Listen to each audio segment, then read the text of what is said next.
ধর্ষণ, যৌন নির্যাতন এবং যৌন নিপীড়নের অনেক খবর আমরা দেখি, পড়ি।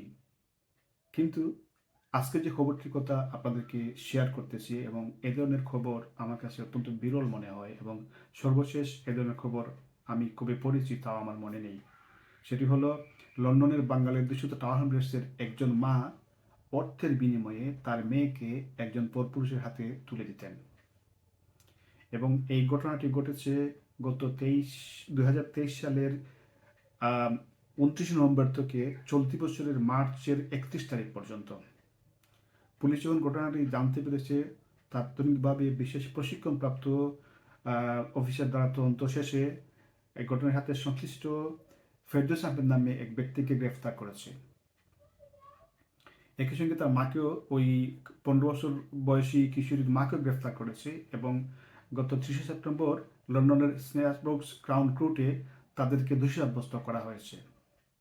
মেট পুলিশ ফেরদৌস আহমেদের ছবি প্রকাশ করে জানিয়েছে, তিনি হ্যাকনির কুইন্সব্রিজ রোডের বাসিন্দা, তার বয়স 37 বছর। তবে কিশোরীর মার পরিচয় কিংবা অন্য কোনো তথ্য প্রকাশ করেনি পুলিশ। তাদেরকে আগামী 16 ডিসেম্বর একই কোর্টে তাদের সাজার মেয়াদ ঘোষণা করা হবে।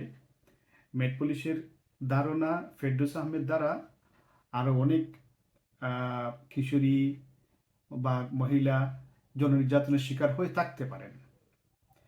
মেট পুলিশ থেকে জানানো হয়েছে, আহ্বান করা হয়েছে, এ ধরনের কোনো অভিজ্ঞতা যদি কারো থাকে অথবা ফেরদৌস আহমেদের ব্যাপারে যদি কারো কোনো তথ্য জানা থাকে, তাহলে সেটা মেট পুলিশকে অবহিত করার জন্য অনুরোধ করা হয়েছে।